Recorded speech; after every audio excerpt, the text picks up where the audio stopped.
And we have 22 people watching right from the start. That never happens. I guess people really want to learn about 145 Alive today. Welcome to Mark down here. He's going to talk about 145 Alive once we're done with the regular Ham Radio Week segment. And let's just go ahead and start with that so we can leave enough time for Mark and for all your questions about 145 Alive. And we have John here as well. I'm just going to let John in here.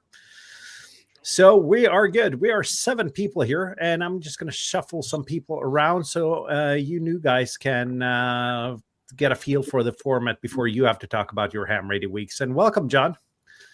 Good morning. Well, good evening, even Morton. Sorry, yes, it's one of those.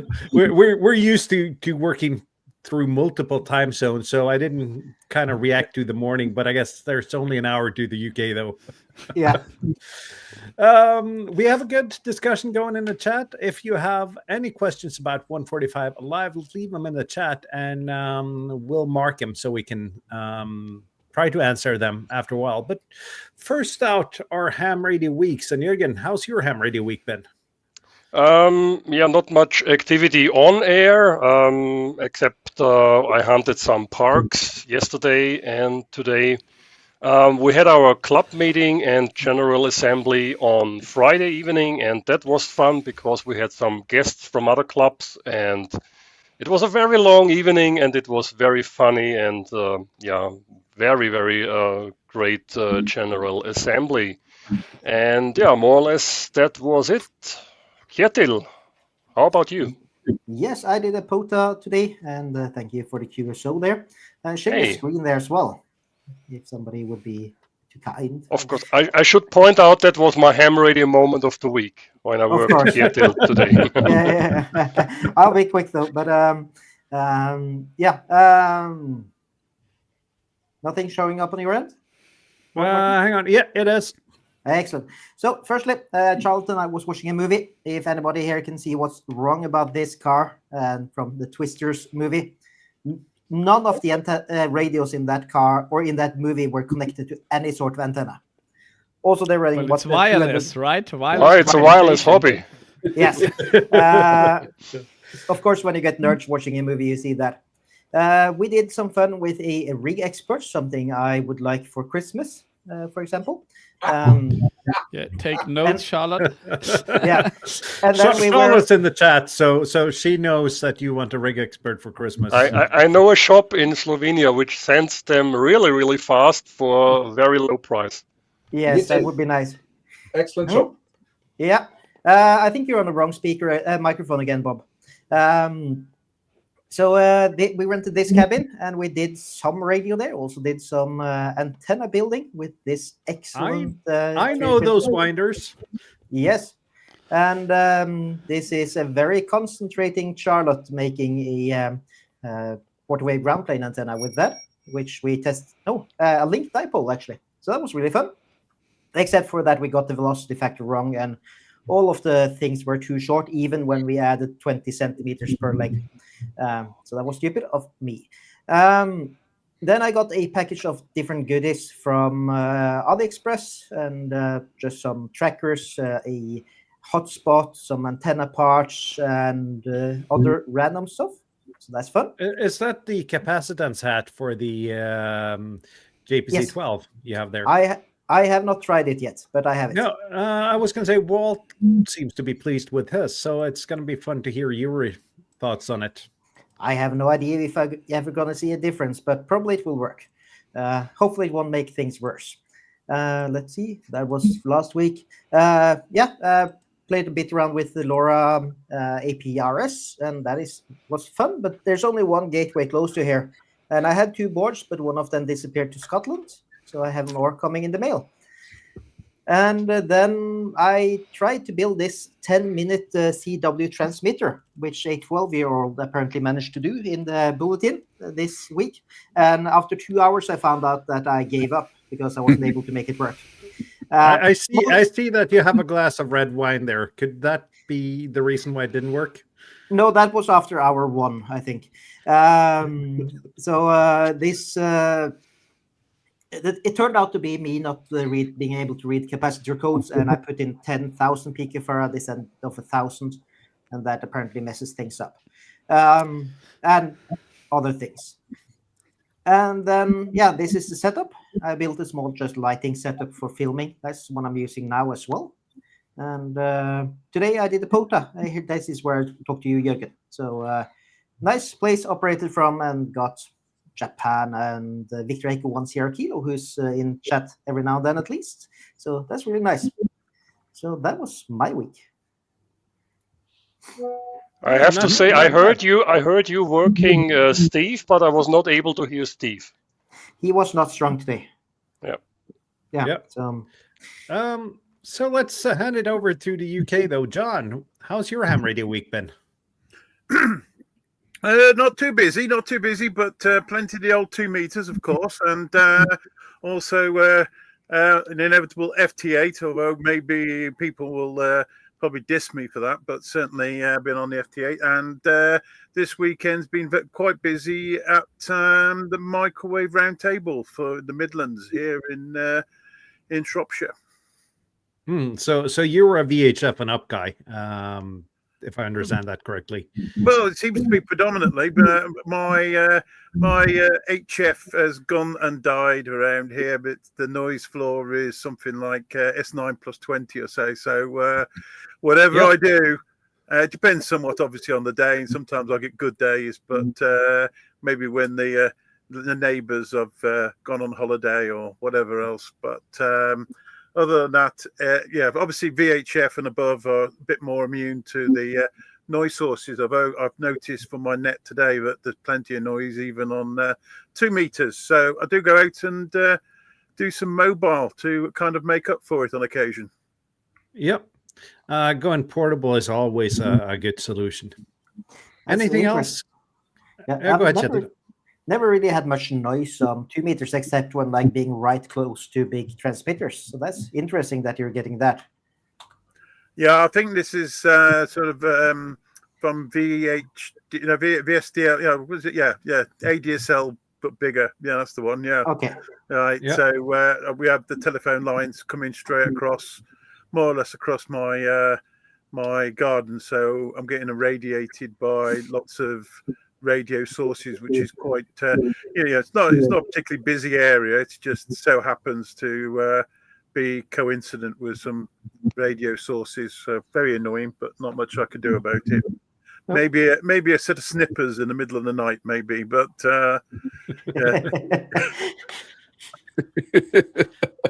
that sounds like something you would consider, Bob. No comment. Allegedly, yes. Never confirm anything. Yes, Especially not on YouTube. No. Anything else this week, or should we hand it over to Mark? Hand that over to Mark.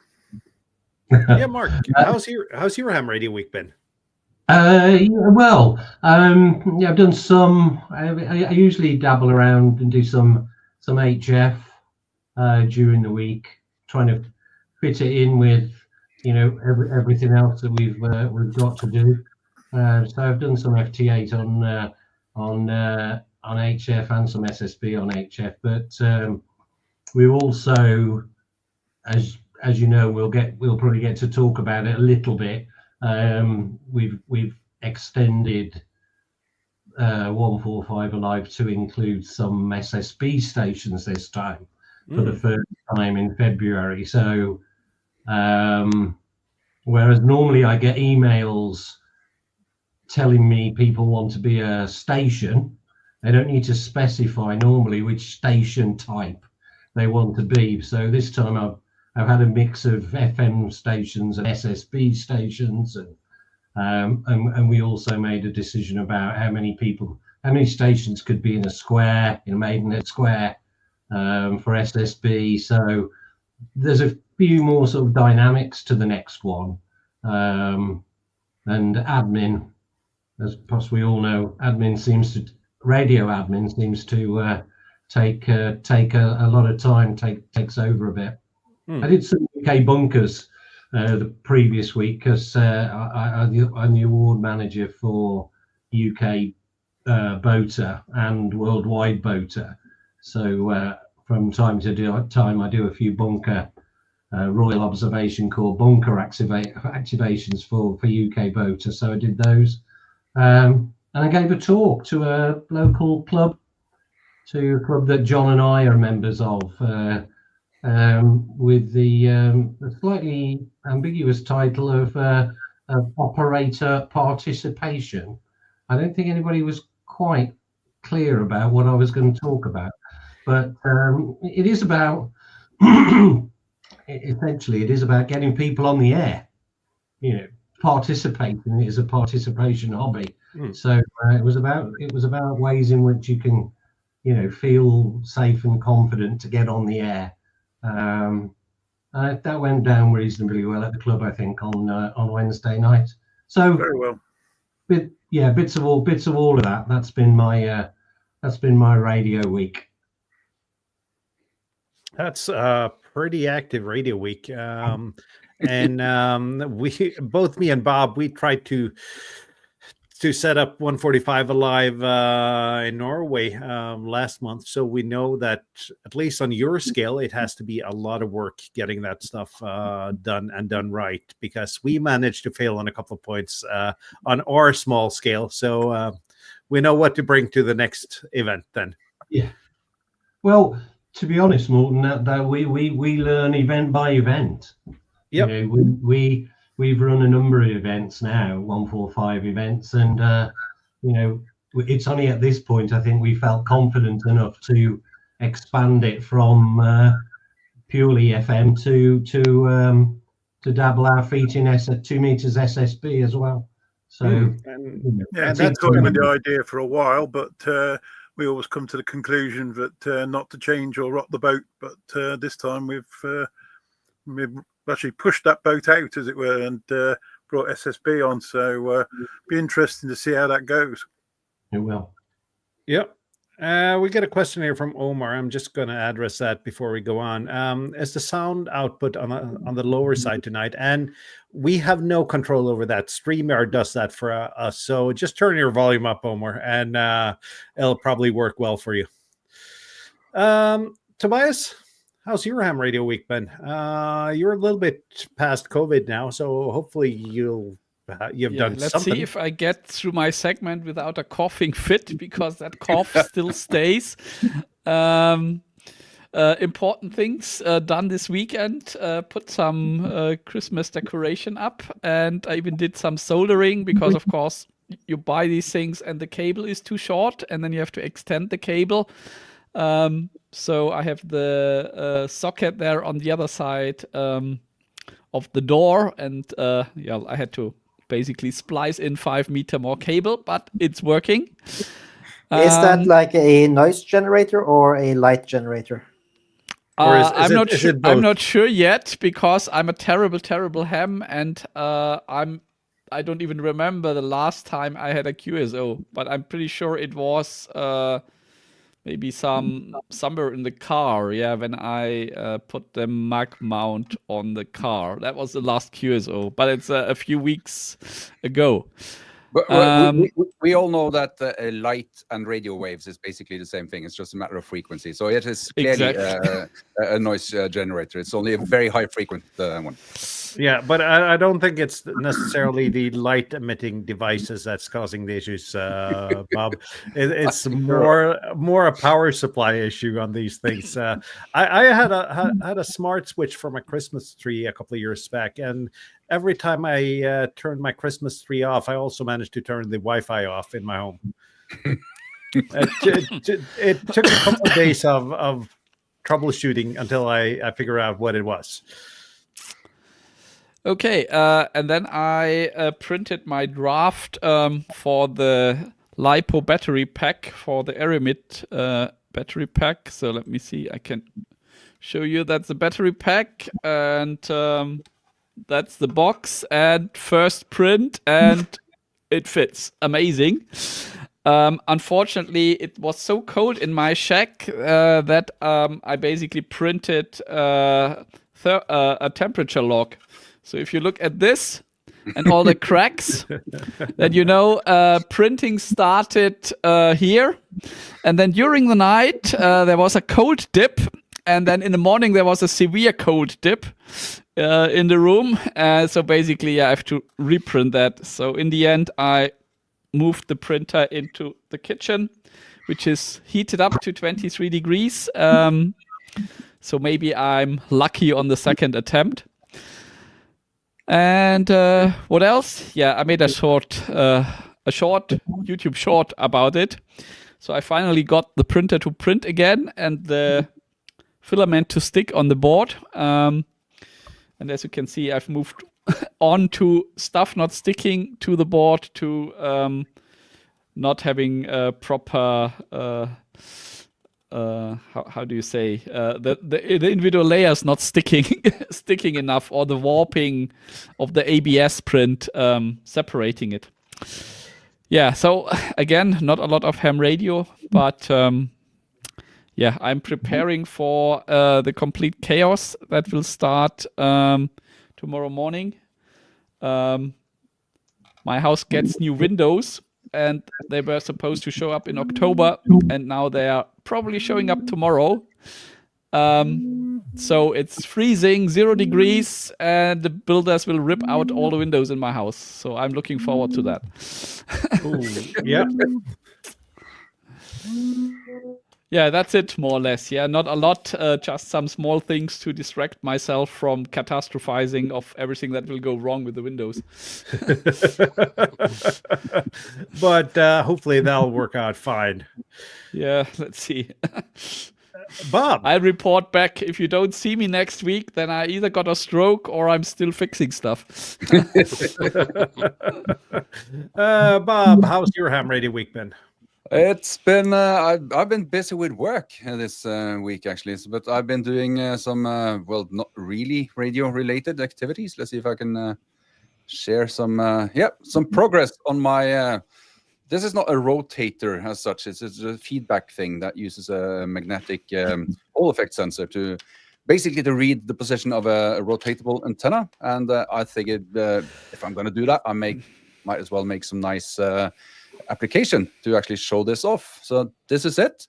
I've gotten a bit further this week on the actual unit that you're supposed to mount on the mast. So it's now I have to click here. I think you have to you can now this is basically just an ESP32 thing, so you can set it up on your network. Well, there's a debug screen here. You can see the number of degrees. I'm turning now the knob that's supposed to turn with the mast. And this one, this is the application. So that basically, as your beam turns, you get a visual representation of what direction it's pointing in.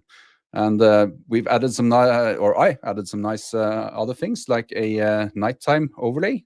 That's probably, it's completely dark in Europe now, but if we zoom out just a little bit, let's see if we can get about half the globe instead of just Europe.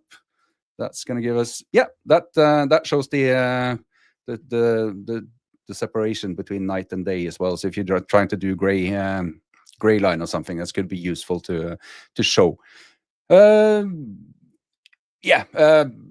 was hoping to make a video on this, but it turns out it's a lot more fun to add features to both this program and the ESP32 thing. So I haven't really gotten around to showing anything off. This is just a small demonstration. Having fun with this. I have a suspicion someone may want to comment that we have nice conditions in the early afternoon on the higher frequency on HF now, but I haven't gotten around to getting out to trying it out myself. So I can't say anything about that because I've had a total of 1 QSO on HF this week, like not counting my PODA activation though.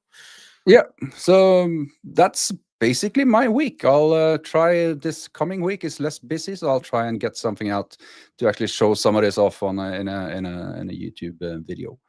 That's all the radio related stuff I've done this week. How about you, Morten? You've been doing plenty of things, I think. I have been doing a couple of things. First of all, I got a goodie bag from AliExpress the last couple of weeks, several goodie bags, but we're not going to talk about them per se now, but you've been doing one more thing, Bob, because this is Pinpoint APRS showing what True. my LoRa APRS digipeater hears.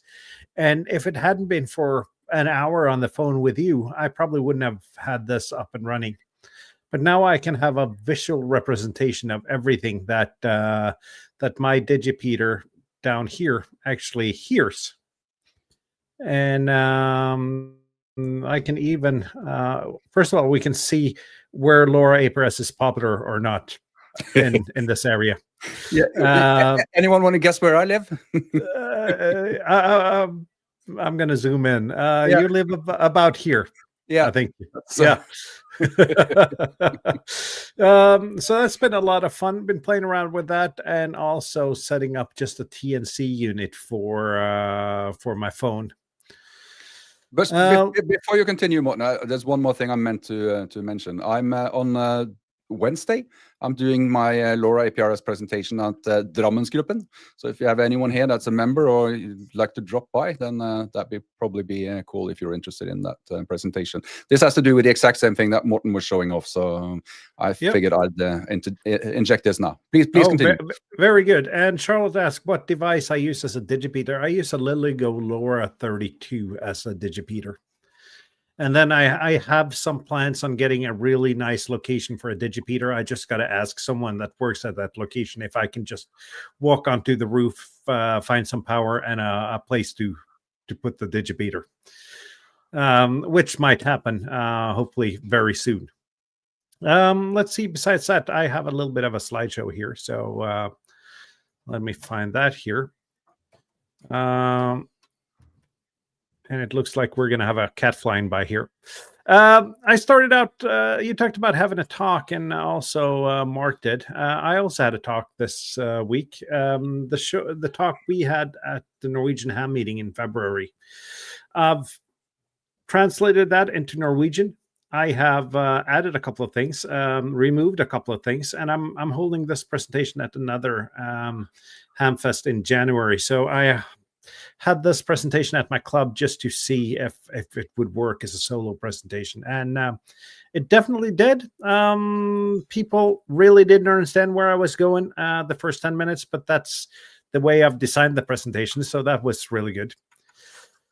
And then I got this. This is a Chinese triple mag mount, which they have covered in non-conductive paint. That is not very good. So I've been dremeling off a bit of paint around here, as you can see, and try to get continuity from the shielding here to the magnets. And I made that happen using wood polishing bits from a Dremel, because that was what I had, and using 5 of them. But it's good now. I didn't have to go to the store to buy new bits. So I took that on Friday, going home from work, did a quick activation with the G106 and the Micro PA50. I am going to make a video on the Micro PA50. I just want to make sure what I think about it. It's a great amplifier, and it's got a user interface that Yaesu would be proud of. That's the short story on it. It's up to 10 clicks in a row for one of the menu items on it. But that went pretty good. Put the mag mount on the car. Stuck really well, almost as good as so to the point that where I could lift the car with it. Just a 20-meter ham stick. 6 minutes, 28 seconds later, I had done the activation with 11 QSOs. Nice.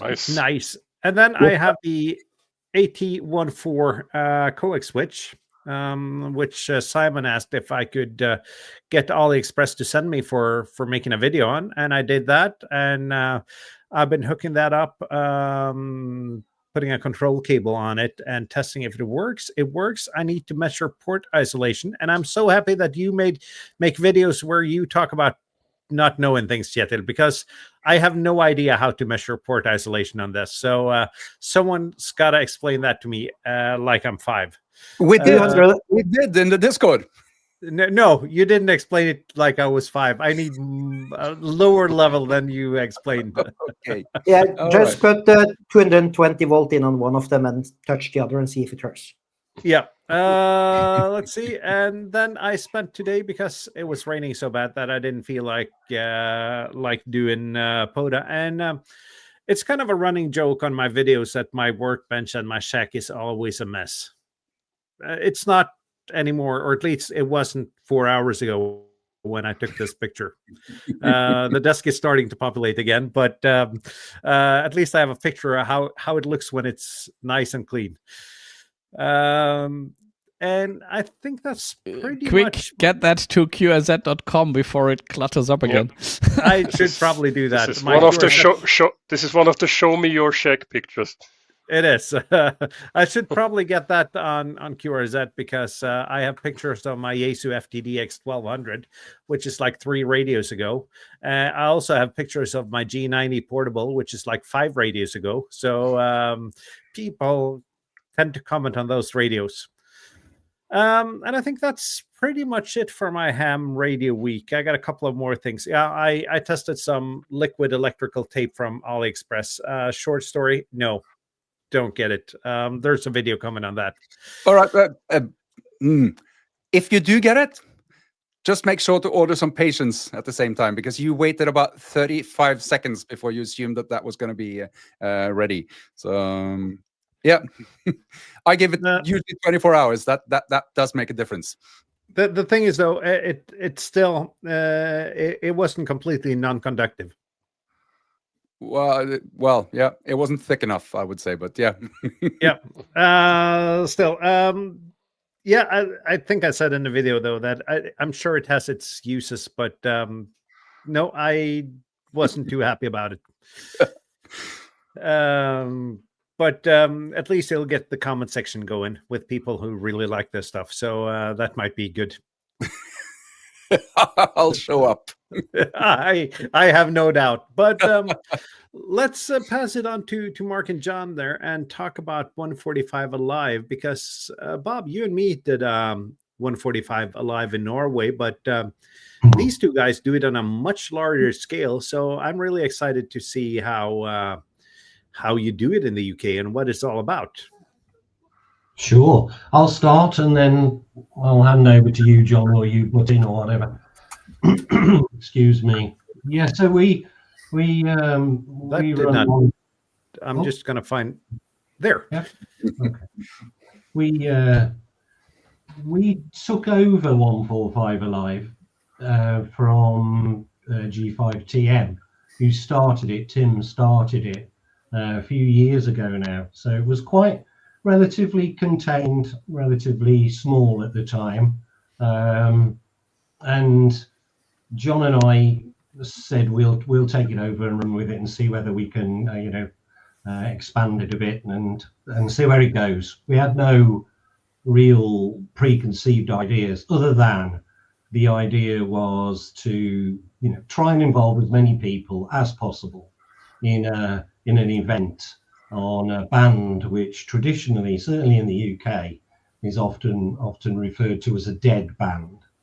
So we sort of ran with that as the core basic principles. No contests, sort of no league tables, nothing of that order. Just an opportunity to get the radio switched on, relatively easy access, relatively low cost, and of course the key principle, excuse me, that it would be net based. So the idea being, excuse me, you would assemble a net, and you would, as the net controller, you would do your utmost to include as many people talking to each other on the net. And we all know the nets, they have their challenges, and that's been the case over the years. We started off running, I think, 3 a year, maybe 2, 3 a year. I can't quite remember. 3, yes. Yeah, spaced them out, and then we thought they're working okay. Everything is, of course, for those who don't know, everything is done from the 145 Alive Facebook page. So everything we do is done from there, and the numbers on that Facebook page, the number of members of that Facebook page has grown incrementally to where it is now at about just over 5,500 members of that Facebook page. Some obviously, some are more active than others, some are more interested than others. That's just the way it is. But we do everything on the Facebook page. We don't have a web page at all currently. So we as I say, we started with 3 a year. We tried to get maybe 20-30 nets. So we needed 20-30 net controllers dotted around the UK. So England, Scotland, Ireland, Southern, Northern Ireland and Wales. And we simply put out a request. That was it. Do you want to be a net controller? Can you help? Can you play a part? Do you want to help other people to get on the radio and interact on a band that traditionally is quiet? So we've gone from somewhere in the region of 20 to 30 nets. The events about 55, and I think most seem to be late 40s, don't they? Yeah. So we've added an extra. Well, we've added an extra scheduled event on. So there's now 4 events a year, starting around about February, and then April, and then July, and then September, and then we have a little break and start again in the new year. But then this year, we added a special event at the RSGB convention, and we ran a 145 Alive station from there. So this year, 2025, we've run 5 events. We don't have any problems getting net controllers to date. We pump out a lot of information, keeping people up to date with how many I think we lost stations audio now. from, the locations, that sort of thing. I lost audio only. Asking for, if we're short or we think we're on track or not on track, we might pump a few more messages out. But as John said, most of the events this year, 2025, we've had between 40 to 55 simultaneous nets running across the UK, and each one of those generates around in 3 hours. We always run it 12 o'clock till 3 o'clock UK time, and they generate about somewhere between 1,300 and 1,700 QSOs from the net controllers only, because we only get net control logs. So that's the 50 or so net controllers, about 15 to 1,700 QSOs, and around about 500 to 700 distinct call signs used during that period. We've had about 900, don't we? It's been very busy. It does vary a bit. I think also the weather, good weather, and brings them out. But I think our last one, it was exceptionally busy. We had a lift on, and we were there at the RSGB event, and I was right impressed actually, because it was solid for the whole 3 hours. Right, and although we were talking to them, we still had about 140, 150. I think there's probably a little bit more actually if we'd filtered them all out. QSOs in that 3 hours, which is not bad for VHF. Right. I think a lot of the time we had to call out a couple of times just because those callees were actually squashing one another, and obviously unlike SSB on HF, it does totally wipe one another out. And I always try and get out there and try to get the M7s or the QRPs or the mobiles with a bit more marginal signals to come on, and you're calling those. But it's very impressive actually, and considering that was actually a fortnight after the previous one. Right, so we actually had 2 within a fortnight. Right, the volume was tremendous, really. Over to you, Mark. Yeah, so I mean, in a nutshell, that's the progression of 145 Alive. It does hinge around the activity of John and I in terms of keeping the momentum going on the Facebook page.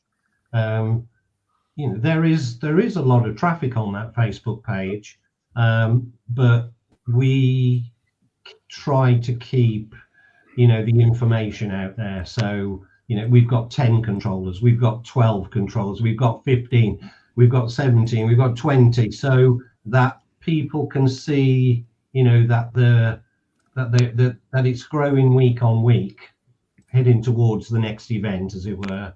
And we also, we produce an interactive map, or a colleague of ours produces an interactive map. So basically he gets sent my spreadsheet, which shows where, the net control call sign and their neighborhood square, and then he maps that, and their name, and he maps that on an interactive map of the UK, and that then that also gets put into Facebook, and people can see, there's a few net control stations near me, or there's no net control stations near me.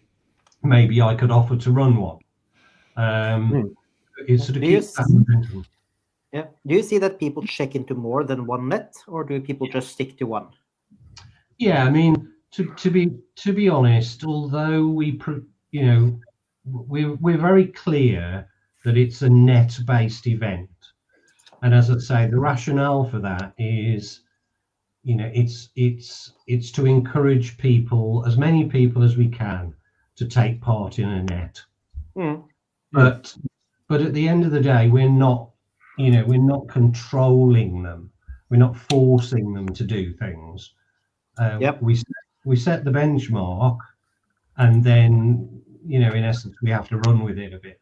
So we do get comments, oh well, that net controller didn't run it this way or that way, or whatever, but we basically take that on the chin and think, well, the ultimate objective is to get more people on the air on a band that's traditionally very quiet, and if we can do that one way or the other, then we're relatively happy with the way it goes. So my thought regarding that after the event we had here was that when people complain about there being too many people and interference on 2 meters, that's kind of a luxury issue though, because 99% of the time the 2 meter band is completely dead, and when you actually manage to get enough activity that people actually interfere with each other, that's actually not as much of a bad thing as you'd think. No, I think, and again, that's our view. If we can take it from a place of inactivity to a place of activity, even if by doing that we generate a few challenges, then our view, I think John and I's view is, so be it, really. The spin-off is that as an operator, you get more used to using your equipment, whether that be at your home QTH or out mobile or portable. you get an opportunity to enhance the way in which you set up. Does my equipment work effectively? No, yes, whatever. What could I do? And also it gives you an opportunity to enhance your own operator practice. How good am I at handling multiple callers? Because we all know, well, those of us who've run a net, if you've got 15 people on a net, Joe will not hear Fred, or Fred will not hear Mary, and Mary will hear Adam, and so on and so forth. And controlling that or making it work as best you can is a challenge to the way you operate. And we always encourage everybody on the net. Say we've got 20 on a net that I run, let's say. We encourage them to make their own notes. So who can you hear? Make a note of who you can hear and their name and their call sign, so that when I hand it to you and say make 2 calls, you can hear A and you can hear B, and so you'll make a call out to those, and then it makes it go better rather than just handing it over to someone and they come straight back at you and say, I haven't heard anybody else other than you, Mark. Unfortunately, it does tend to be the case, though, doesn't it? There is a lot of that, and you tend to choose an optimum place to get to a lot of people, right? And if you're on a hillside and like 500-600 meters up, obviously you can hear people and they can't necessarily hear you, and that kind of affects maybe the kind of net you run and how many people you get on the net, right? Before it tends to sort of fall over a little bit, and then you sort of sometimes people only come in and have a check-in because they just can't hear anybody else, right? And as you were saying there, Mark, sometimes when you're actually calling out, you'll end up with nobody, and then all of a sudden 4 or 5 or 6 people will come in all at once, right? And none of them can hear one another, right? So sometimes you have to sort of make a judgment whether you want to do a maybe they don't want to. They maybe want to actually move on to another net anyway, so they're just saying hello, all right? So at that time the flavour kind of changes, and then obviously next time you might get a load of people within a physically quite local geographic area coming in from local city, and then all of a sudden they can hear one another, and that works more as a conventional net. But I think it's definitely difficult with as I say, you've only got so many channels, and any form of bleed over. I mean, we've had people from 150, 200 miles on one another, and someone in the middle hears both, and and then there's complaints that we can hear both of these people, right? But there's very little we can do. I think we do separate those out as much as we can, and normally you think, well, that sort of 200-300 kilometer kind of range should be enough, but sometimes it isn't. So especially on the left, it's quite amazing actually what you can hear. Right, and it's great fun. Sometimes the chaos is the fun part of it. Obviously, if it falls over, then it's not so much fun. But managing it can be the big thing. And as Mark said, that the 3 hours. I mean, we started off as 2, I believe, wasn't it, Mark? I think with Tim. And I must admit, when by the time you got up the hillside and you set everything up and you got all pumped and whatever, you want to carry on for another hour. All right, and not so much when the weather is freezing and the rain is coming down and you're being blown across the hillside. But that aside, I mean, you once you set up, you want to go, and I'm normally quite often there 3-4 hours, and I find it very interesting just to see where you can get to. I think about the best I've done is about 170 miles or so. All right, from the location up on Clee Hill, but and I'm sure it's probably the same for Mark. But also you do get a lot of crossover between different net controllers. Right, it's just something that you just have to live with, really, and it's great that we have that problem, because I mean the other 90% of the time, right, as you say, it's not dead necessarily, but it's certainly quiet. And I did notice a few days after, right, when they've all got the voices back, that they are talking about the 145 Alive event. So and I find that fun, because that you've hopefully affected them in a good way, but they certainly had an effect, and as far as they got something to say about it. So I think that's that's what you want, really, because if you're not getting anywhere, then and you're not making any difference, then why would you want to do it? But it does seem to be that at least at a time period and a few days after, it encourages people to come online and or on the radio, or come on there and make those QSOs. Yeah. I got a couple of questions here from Charlotte here. Let's see here. First question she had: do you have any stickers left? Yeah. I do. I have some stickers. Yeah. I think I've got some in the car. Yeah. We'll make sure you get in touch with them, Charlotte, if you want any stickers. And second question is, she just asked about the format of the QSOs. She gave people signal reports and handed it back to net control. Is that the right way of doing it? Well, I think the key thing, Morton, is that there isn't really any right way or wrong way to do it. Yeah. So if you've got a conventional net that's running, you've got 6, 7, 8, 10 people who, generally speaking, can hear a few of the other people on that net, and at that point you're a relatively closed net, then you can have not a rag chew, not an enormous conversation, because there's going to be people sitting on the outside thinking, well, it must be my turn next. But you can certainly exchange pleasantries. It doesn't have to be 5 and 9 and away we go. You can exchange pleasantries. You can say, I'm using this rig, I'm sitting here on this hill, or whatever your circs are. Often I'll say, make 2 calls to people you can hear on the net. You've got their call sign. You don't necessarily need me to tell you their call sign. You should have it on your notepad, and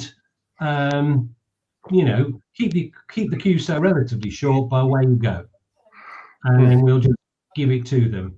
If it goes on for more than I think is to the best interest of everyone, then I might jump in as the net controller and say, thank you very much. Other times, when we don't run it as a net because of the nature of the conditions that day or the participants on the net, then it might be a 5 and 9. Thanks very much for running the event. I'm off to try and get into another net. Because with 50 nets, obviously we do get people that like to, for their own reasons, move from net to net to net to net to see how many, as a personal challenge, they can actually get into. Yeah, that was my experience as well, and perhaps yours as well, Bob, when we were net controllers, that a lot of people jump back and forth between the nets. I have I think 45, 46 people checking in. So I didn't notice that, but I did try to encourage checking into the other, at least your nets. I don't know if there was another one. The good thing, Bob, was that we were so close together, both frequency wise and geographically wise, that people could usually hear both of our nets at the same time. If you had a band scope on the radio, you could easily see there was something else going on. Yeah, that's and I'll make sure I'll bring a radio that has FM narrow the next time. That's probably going to help a lot. Also, we will use 25 kilohertz channel separation, not 12.5. Yeah, we need to do that. So that's some of the lessons we learned doing this in Norway. Yeah. One of the interesting things I think you mentioned, John, like people not hearing each other. There's a SOTA that both Bob and I have wanted to do this from, Gaustatoppen, which is one of the highest mountains in southern Norway. And running 2 meters from there, you can frequently hear people on 145.5, but you can hear 2 or 3 people at the same time, all of them saying there's nobody else on the frequency. And they are in different valleys around you, because you're like 1,800 feet up, meters up. That's what, 5,000 feet or something. So you cover everything basically. That's an amazing QTH. They say that you have line of sight to 1/6 of the Norwegian mainland from that summit. So that's an amazing QTH. In a way that's not so much different than a station running a pileup on HF. Yeah, I mean the station running the pileup hears a lot of people, but those necessarily don't hear each other. Yeah, so maybe it's just that people are so used to running on repeaters where everybody can hear everybody that they're not used to this kind of operation to, be patient and wait your turn and somehow get in. Because when you're running the net, there's probably 10 people calling you at the same time, and then you have to do the same thing you do on HF, try to decipher the call sign and see, there was a, I don't know, mic 1, mic 5, whatever call sign, please come again. There is one difference though, Tobias. When you're doing this on FM, you have a capture effect, which makes running a pileup on FM something completely different than a pileup on sideband. I agree. Which actually shocked me a little bit, because I've never had that kind of a pileup on FM before. It's actually quite hard to run because you can't hear partial calls, or you can occasionally. It's not SSB, right? Yeah. But unless it's a very strong signal, then and that would take over. If you've got lots of sort of vaguely equal signals, then you just hear a mush. And then there's no guessing what's been said. So in actual fact, it slows you down a little bit. But I'm sure that it's certainly something. Well, it's entertaining anyway. So and to think that we're talking about a so-called dead band, that this could actually be a lot more often if people chose to actually do it. And it's a matter of what they want to do. They want to, ultimately we can only be on so often, but they could be on a lot more often if he chose to. Yeah, and that's I've said this before, but every day leaving work, it's a metropolitan area with, I would guess, somewhere between 150 and 200,000 people. I do a call on 145.5. I've been doing this for almost a year and a half, and I've had 3 QSOs. So there's definitely room for more 2-meter activity, and there are a lot of hams in the area. I drive past a couple of really huge beams not far from where I start the drive. I can see their setups, I can see their antennas, but never a reply. So I think the lesson learned is that there's room for people to be active on 2 meters all the time.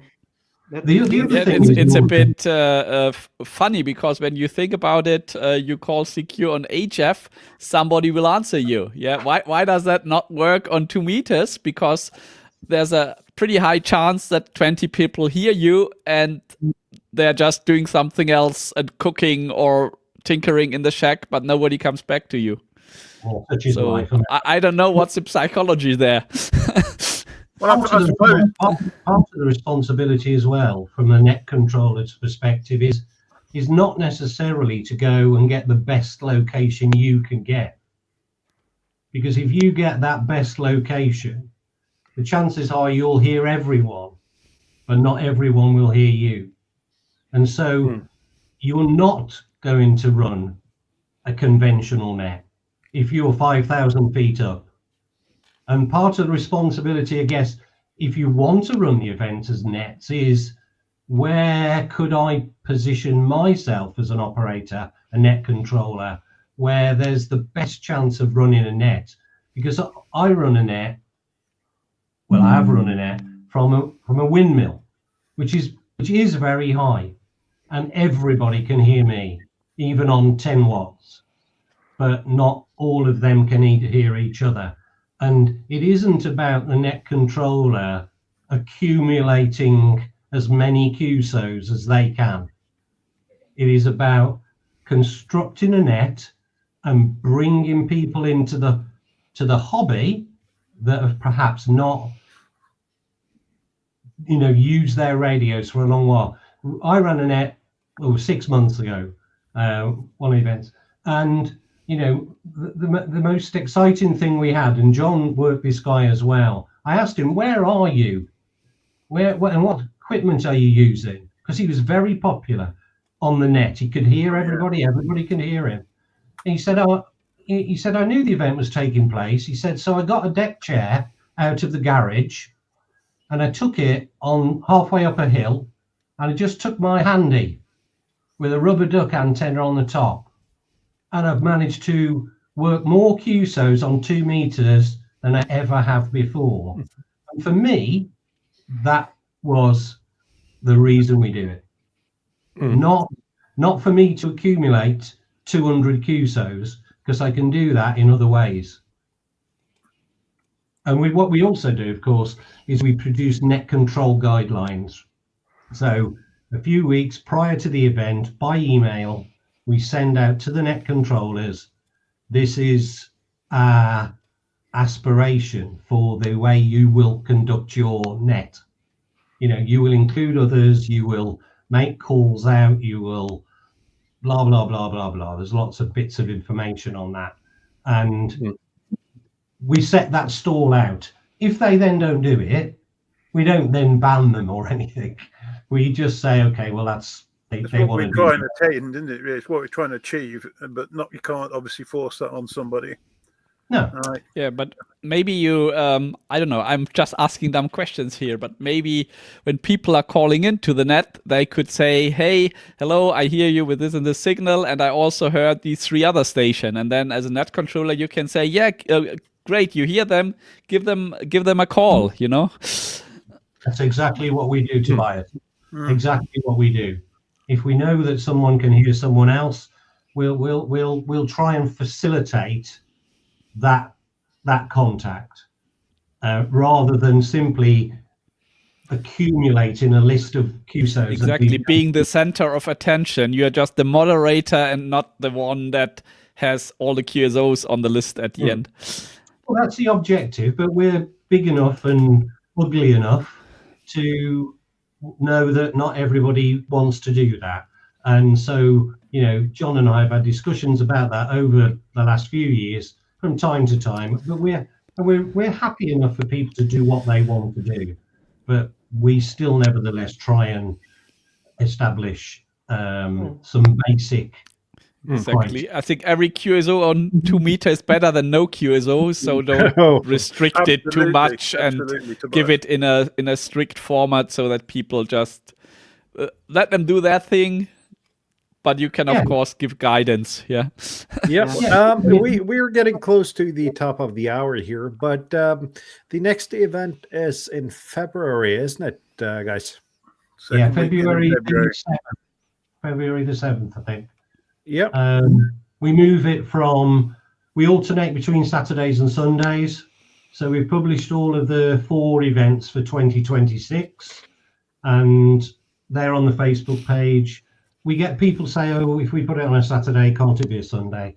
And if we put it on a Sunday, can't it be a Saturday? So we put 1 or 2 on a Saturday, 1 or 2 on a Sunday, just to spread that out. And then what we've done this year, Morton, is for the first time, as you know, we've added, based on popular requests, SSB. So we're going to run somewhere in the region of 10, maybe 10, 15 SSB stations at the same time as the main event, as it were, 1 o'clock till 3 o'clock, but with the big difference that it's one operator per Maidenhead square, whereas at the moment on the FM side, we more or less go with the flow.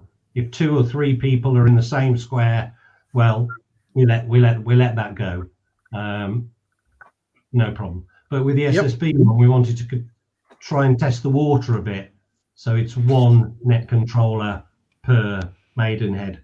And although the event doesn't run until February next year, we've already got 10 SSB offers to run SSB stations. And about the same again for FM, isn't it? Or a bit more.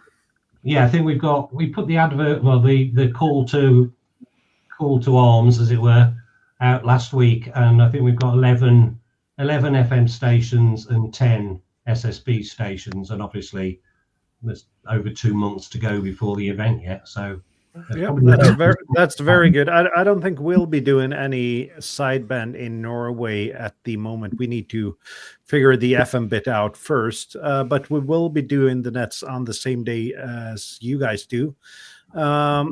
And we might do at the National Convention in February. We might do a net there. We haven't really discussed that fully out, but we got some inspiration for what you did on the RSGB convention there. So we'll see what we can do there and how we can do it. It's been really great having you guys on, and we had a great experience doing this in Norway. If people from other countries want to start 145 Alive, should they contact you and get some guidelines from you? Absolutely, then? yeah. We're really looking forward to hearing people from other, basically the sort of surrounding countries. So they could probably hear us. So if they've got a Yargeen pointing towards to the UK, they probably hear those around the coast. So even if they're not actually wanting to organise something, it'd be interesting if people can give those around on the coastal nets, give them a shout and support them. But definitely, if they want to run their own,